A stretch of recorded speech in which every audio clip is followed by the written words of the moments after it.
Hello there, moin moin ladies and gentlemen, welcome to another unboxing today. And today for you I have the CK2V from Myer Audio. Again, great name, whatever CK2V means. So we just unboxed this today and I give you after that my first impressions, discussing what this thing is telling me on a first glance. First, let's open the packaging. Oh, actually there's a frequency response here. I was like, this is very bare bones packaging here. But actually they do print a frequency response here on the side. And as you can see, this also looks pretty damn promising. So then let's find where I did the cut. And here the packaging open. Whoop. Ah yeah, price-wise, I think this is like 150 bucks or something like that. Forgot actually how much I paid because I again did wait for some sale and then combined it with some additional discount codes.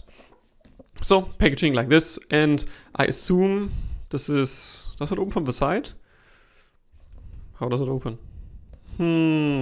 Looks like... Oh yeah, it's just very tight in here. Okay, so again, there's already some improvement potential.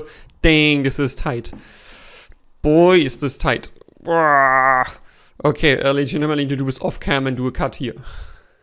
Okay, managed to pull it off and it really took some force and the right angle to do so. And what we can also see through this, when the corners here are a bit bruised and there's no markings or anything, so it's just a random ass matte black box.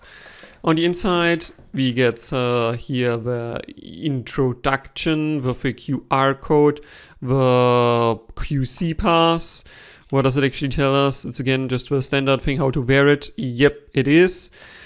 Okay, this actually, the layouting and stuff looks very similar to the user Defiant that I also had unboxed recently.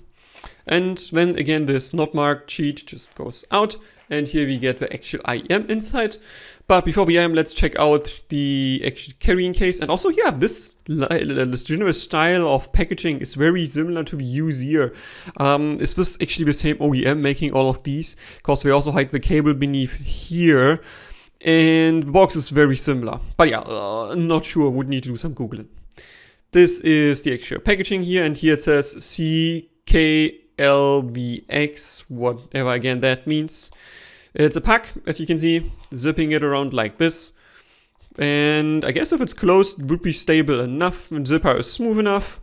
And then on the inside, we have here some felt on the top. Then the accessories. Let's check out what we get.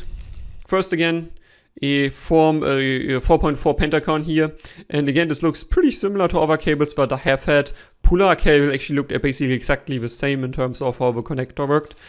And we get some ear tips here. And again, I'm not sure if people have understood that random ass ear tips are not the greatest. This looks like, again, it's a spin fit type tip. Let me just flip this around so you can also see it. Yep, that's a spin fit type ear tip. All right.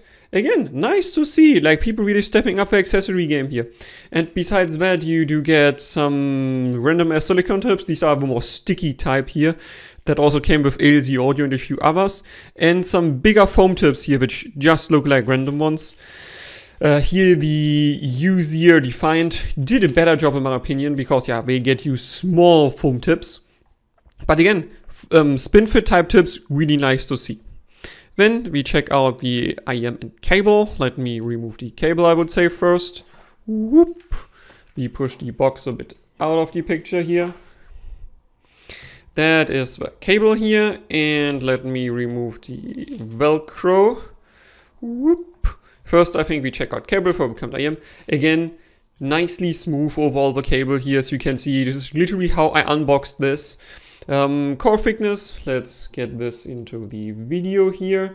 Core thickness, as you can see, is medium thick. The twisting is not done that tightly, so there could be a slight improvement here as well. But overall, nicely smooth and there's no problems I see here. Strain release at the bottom, as you can see, it does release some strain. It's actually a bit too soft, maybe a bit too short. And then the actual connector here, which I think, is it a twist on or is it really just pull off? It is a twist off mechanism here, so you can see it like this. Actually looks a bit better integrated than it was on the user Defiant overall, because there I already had noticed while usage somehow the thing has too much friction on the side, so it just twists itself open. This here should not be a problem. And yeah, then at the bottom here, the connector, 3.5 is on here. Again, this doubles also as an additional friction point, so you can actually grip it. That's nice to see. And when we go further on top, splitter here, again, CK2V is printed on the chin slider, which has a pretty decent amount of friction, actually a bit too much. It's a bit difficult to push, but not ultra difficult, so that is nice. And then cables on top, let's quickly check cable thicknesses here. This looks like it could be a bit thinner, not entirely sure. Could be either slightly thinner or almost the same thickness, of the same thickness.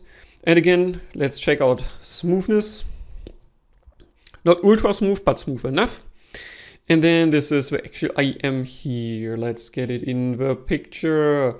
So we're going for this like marbling optic. Not super fan of this, especially because the color is just it's like yellow, goldenish. It's not my type of thing. And then let's go around the IM here. This seems to be just polished black overall. Let's remove the ear tip. This is also spin fit type. No, it's literally just the same tip that you also get with quite a few of IMs. Okay, so it's black polished. It uses again semi-custom shell shape here. Let's check out the nozzle first. Again, this looks relatively wide. This looks like it might be 6.4 millimeters or something like that. Lengthwise, it actually looks a bit better than the U0 Defiant. I have already tried this when recording this. And my issue with this actually, the nozzle is a bit too long. I would prefer like 2 millimeters shorter. This here looks like it's overall, similar shell. And again, I think this is the same OEM. Check this out. This is exactly the same pressure valve or pressure release mesh, whatever they put on here. It's exactly the same as the Defiant. So I think this might be the same OEM making these. Then we have an L printed here, nicely yellow on the black, so that's easy to read. And overall there isn't much else. There's no second pressure hole. Let's maybe see how the side here is integrated. That it actually looks like it's pretty well integrated with the faceplate. There's no other complaints I have. Again, this here looks a bit cheap. Not sure how well that lasts in real life, but yeah, we'll need to try it out. Okay, yeah. Now after that, first impressions. Okay, quick first impressions of the Myer Audio CK2V. So first, when I put this in my ear, I was like, oh god, the timbre is totally off. I think I directly put on the measurements here. The energy past 10K on my coupler looks like it's not exactly the same as you see in other measurements. But let me tell you, there's a lot of past 10K energy here, so making this overall sounding pretty unnatural, I want to say. Like a bit tinny, shimmery, and definitively pretty off in terms of timbre. And below that, I mean, you can see in comparison here to, I don't know, Super Mix or something, yeah, it's pretty competently tuned. Again, I would say it somehow comes off as artificial sounding to my ear. And somehow, even though the mids are very clean and the treble actually looks well pronounced, it doesn't strike me as the absolute most technical. The Super Mix to my ear definitively would come off as more technical, but something that I immediately noticed, and you can also see here, the bass shelf below 200 Hz, dang, this is amazing bass. Like honestly, probably the best bass I have heard in any set below like 500 or so the last time. Really, this is really good. It punches, it has weight, it's hefty, it gives you a nice kick. And of course, if you like yourself a bit more mid-bass, yeah, this ain't it, but I don't really need that much mid-bass, so this really is exactly right up my alley. And yeah, that should be it for the first impressions here. Oopsie, ladies and gentlemen, I also forgot to gamma with this IM. I also ordered the Prism Wide Bore ear tips. So we're also checking this out, see what you get for, again, a not cheap ear tip. That's how it comes here. It's one pair in S. And I'm assuming you just hear it open like this and hope you can actually get it out, which we can. Oh, at the back here there's some information, ultra clear white bore structure, liquid silicon rubber material here. Yeah, so let's see. I think liquid silicon rubber is probably the same thing as liquid silicone generally, but I will of course try this out myself and see what this can or can't do. It's stuck, it's sticky. Not a good idea, honestly. Like, this mag is not a good idea for sticky products like the ear tip here. Okay, so there's the ear tip. And I can already tell you, yep, this is liquid silicone as we know it. There isn't much different in terms of material here. Material thickness, as you can see, is average, maybe a bit more than average, I would say. Actually, tip length is also average, it's not too long, not too short. And outlet, boy, yeah, this is a super wide outlet. Let me quickly measure it. Let's get a measuring device. Let's check out how it is at the widest point. Without stretching it too much, a tiny bit stretched. So like 7.3 millimeters, I would guess. Yeah. Yeah, as you can see, this is 7.3 millimeters at its widest point. Ooh. I mean, yeah, this will definitively be horn shape, because even if your IEM nozzle will stretch this, which, yeah, again, I have said in a few of my other reviews, if you are really managing horn shape, the IEM will still stretch it, and then you don't have any horn shape. Even with the widest nozzle I know of, this will still be more horn shape, so it will deliver on that front. Just not sure if that's a good idea to make a tip this wide overall. And yeah, other than that, I don't think there's much else to say about this tip, just looking at it. Hope you enjoyed it. Questions, recommendations, or criticisms, please leave a comment. Donspektor out!